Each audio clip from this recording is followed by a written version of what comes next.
Buenos días.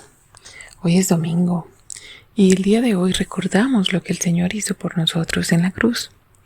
El pecado tiene sus consecuencias y Dios estaba pendiente de su pueblo intentando que ellos dejaran a un lado el pecado, pero ellos no lo hicieron. Y aunque, como vimos ayer, hubo reyes que sí estuvieron alineados con el Señor, buscando humillarse delante de Él, buscando obedecerle, buscando llevar al pueblo por un buen camino, pues no todos fueron así. Y como vimos también en días anteriores, Ezequías, en sus 15 años de gracia, mostró todos sus tesoros. Y en el capítulo 25, que corresponde leer el día de hoy, es el último de Segunda de Reyes, vemos cómo ese rey de Babilonia justamente desmanteló completamente la casa de Dios y todos los tesoros que había allí, y también en la casa del rey. Y esto es muy triste, porque Josías le costó tiempo, le costó plata al pueblo, reparar la casa de Dios, ponerla bien, volver a utilizarla, para que unos pocos años después, y a consecuencia del pecado que Dios tantas veces les había dicho que lo dejaran, que se apartaran, que siguieran solamente al Señor. ¿Qué pasó? Pues quedaron sin nada. Así que esto es una lección también para nosotros. Es cierto, cuando Jesús vino, Él murió en la cruz en nuestro lugar, para que nosotros fuéramos librados justamente de la ley del pecado, de la tendencia natural constante de hacer siempre el mal. Pero no porque nosotros fuéramos buenos ni hubiéramos hecho nada por merecerlo, solamente por su misericordia Él nos perdona. Pero nuestra tendencia como humanos, como pecadores, es siempre hacer el mal. Y bueno, Dios no puede dejar esto sin castigo. Así que hay muchas consecuencias de nuestro pecado que las debemos llevar. Igual que el pueblo fue llevado a Babilonia, no por un tiempo indefinido como los judíos, los del norte. Ellos sí fueron llevados y revueltos en muchos pueblos por los asirios, pero Dios no permitió que los asirios se ocuparan de Judá, del pueblo del sur, donde estaba el reinado de David y los descendientes de David. Dios no permitió esto. Recordemos que Dios los libró de los asirios, pero no de los babilonios. Sin embargo, allí estuvieron durante 70 años. Y este es el tiempo que Dios había dicho que la tierra debía descansar, porque ellos no habían cumplido el tiempo que Dios les había dicho que debían dejarla descansar. Dios les había dicho que ellos iban a ir a otro pueblo extraño para que valoraran lo que tenían en Judá, lo que tenían allá en Israel, en la tierra que Dios les había dado. Esta consecuencia Dios no se la quitó. Dios les permitió ir hasta allá. Y como dicen muchos pasajes, era un pueblo duro de cerviz.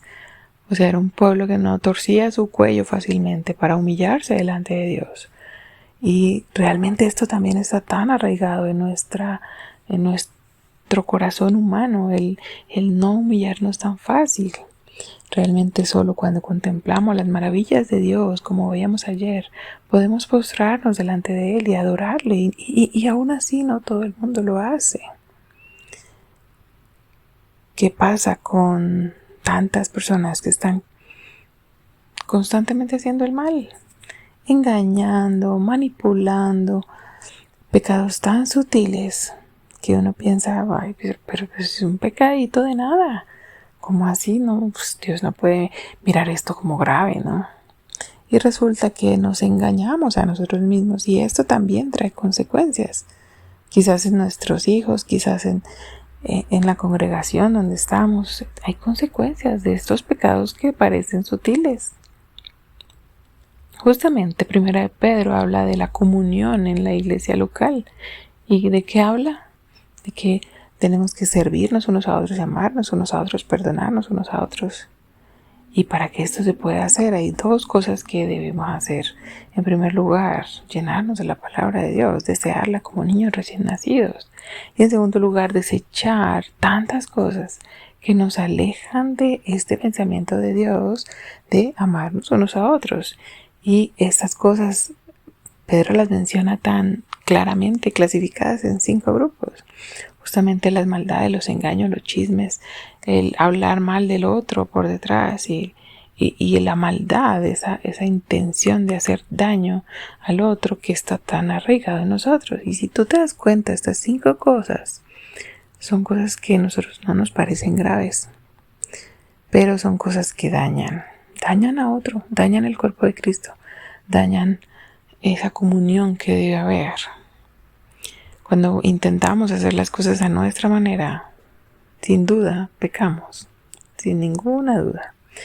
Y Dios tiene que permitirnos tener consecuencias, sea personales, sea familiares, sea a nivel de iglesia local. Dios no nos castiga, nos corrige como hijos. Y eso hace parte de las consecuencias de estos pecados, que son sutiles, pero ahí están metidos entre el pueblo de Dios. Nosotros somos llamados a ser un pueblo santo, una nación santa, una familia de Dios, una familia escogida, para anunciar lo que el Señor hizo por nosotros, para que nuestra actitud y nuestra forma de vivir hable y dé gloria a Dios y le alabe. Y que solo nos vean y digan, ese es cristiano. ¿Será que eso hacen con nosotros? Si tú eres cristiano, ¿será que estás dejando ver esa luz? La gente te señala diciendo, ese es cristiano. ¿O estás pagando consecuencias de estos pecados? Es complicado y a veces pensamos que la vida cristiana es maravillosa.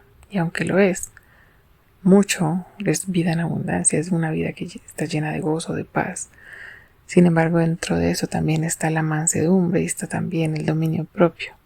Y esa es parte de lo que nosotros debemos trabajar, porque debemos diferenciarnos de las demás personas justamente por esas cualidades que dan gloria a Dios y que permiten a los demás ver que somos familia escogida, que somos esa nación santa, que anuncia las virtudes del que dio su vida por nosotros. Esa es nuestra responsabilidad en la tierra. Hablar del Señor a través de nuestra vida.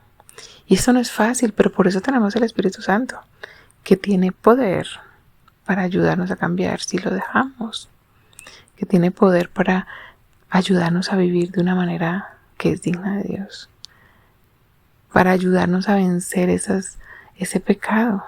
El Señor Jesús ya murió por eso en la cruz, pero nosotros muchas veces le damos lugar al pecado y vivimos como si no fuéramos creyentes.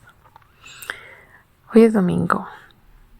Hoy debemos darle nuestra alabanza a Dios. Debemos darle gracias por lo que Él hizo por nosotros. Debemos adorarle con nuestra mejor actitud, con nuestro mejor testimonio. Que hoy sea un buen día para reflexionar en esto, para adorarle con lo que somos, con todo lo que somos, en agradecimiento por todo lo que Él hizo por nosotros, porque Él fue hasta el final, Él fue hasta la cruz a dar su vida por nosotros. Dios te bendiga este día.